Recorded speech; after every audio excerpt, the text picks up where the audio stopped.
Assalamualaikum warahmatullahi wabarakatuh. Halo teman-teman, perkenalkan nama saya Hariri Ahmad Izaldi. Di sini saya akan menjelaskan bab 2 ekonomi tentang ketenagakerjaan. Ketenagakerjaan adalah segala hal yang berhubungan dengan tenaga kerja pada waktu, sebelum, selama, dan sesudah masa kerja. Selanjutnya itu ada tenaga kerja. Tenaga kerja adalah penduduk yang telah memasuki usia kerja, baik yang sudah bekerja maupun aktif mencari kerja, yang masih mau dan mampu untuk melakukan pekerjaan. Tanpa adanya tenaga kerja, faktor produksi alam dan faktor produksi modal tidak dapat digunakan secara optimal.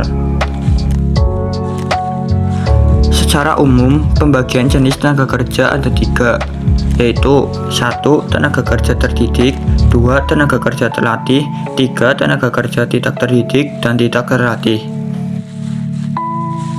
Di sini saya akan menjelaskan pembagian jenis-jenis tenaga kerja.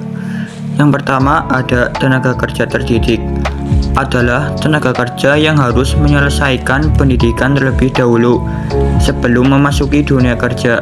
Contohnya guru, dosen, akuntan, dokter, dan lain sebagainya.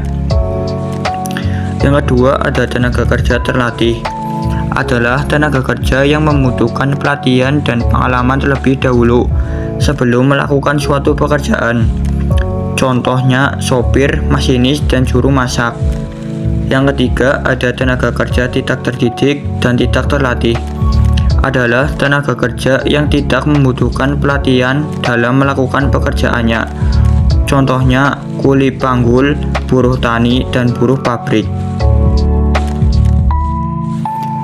Berikut ini ada berbagai bentuk masalah ketenaga kerjaan. 1. Kualitas tenaga kerja yang rendah. 2. Persebaran tenaga kerja yang tidak merata. 3. Pemutusan hubungan kerja. Dan yang keempat, meningkatnya jumlah angkatan kerja. Angkatan kerja. Angkatan kerja merupakan penduduk yang sudah memasuki usia kerja, baik yang sudah bekerja, belum bekerja, atau sedang mencari pekerjaan. Tetapi tidak semua penduduk yang memasuki usia kerja disebut angkatan kerja, sebab penduduk yang tidak aktif dalam kegiatan ekonomi tidak termasuk dalam kelompok angkatan kerja. Dalam pasal 1 nomor 26 Undang-Undang Republik Indonesia nomor 13 tahun 2003 tentang ketenagakerjaan dinyatakan bahwa tenaga kerja adalah setiap orang yang berumur di atas 18 tahun. Berdasarkan ketentuan ini, anak yang boleh di pekerjaan adalah minimal berumur 18 tahun. Beberapa faktor yang dapat menentukan angkatan kerja. 1. Pengaruh keaktifan bersekolah terhadap penduduk berusia muda. 2. Wanita memiliki peranan dalam perekonomian. 3. Jumlah pertambahan penduduk yang tinggi.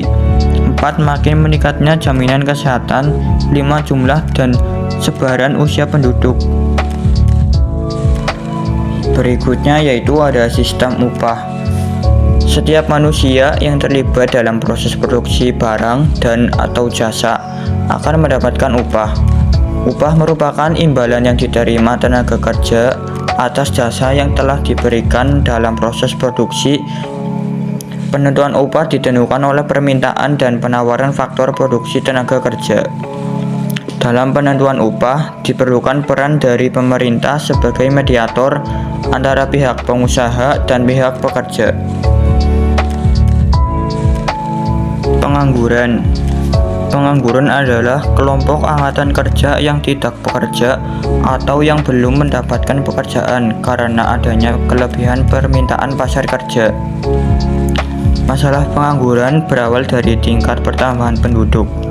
Tingkat pertambahan penduduk memengaruhi jumlah penduduk, angkatan kerja, dan tenaga kerja. Pengangguran berdasarkan penyebabnya. Pengangguran struktural, pengangguran friksional, pengangguran voluntary.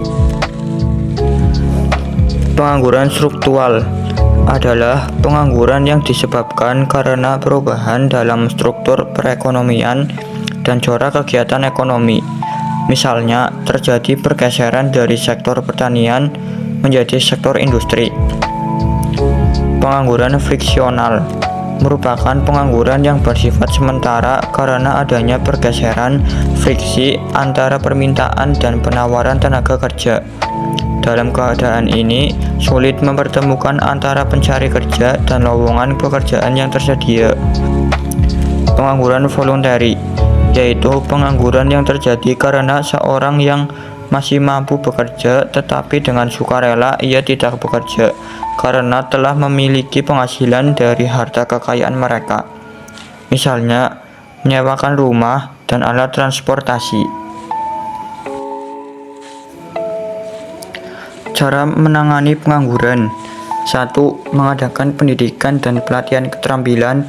2. Mengadakan program magang dan praktik kerja. 3. Peningkatan akses informasi lowongan kerja. 4. Mendorong sektor ekonomi kreatif. 5. Pemberdayaan UMKM atau usaha mikro, kecil, dan menengah. Dampak pengangguran terhadap perekonomian. Secara umum, dampak negatif pengangguran terhadap perekonomian yaitu masyarakat tidak dapat memaksimalkan kesejahteraan yang dicapai, pendapatan pajak pemerintah rendah, dan melemahnya pertumbuhan ekonomi. Berikutnya ada dampak pengangguran terhadap individu dan masyarakat. Dampak yang dapat ditimbulkan karena pengangguran terhadap individu dan masyarakat yaitu hilangnya mata pencaharian dan pendapatan, hilangnya keterampilan dan menimbulkan ketidakstabilan sosial dan politik. Sekian penjelasan dari saya, kurang lebihnya mohon maaf. Wassalamualaikum warahmatullahi wabarakatuh.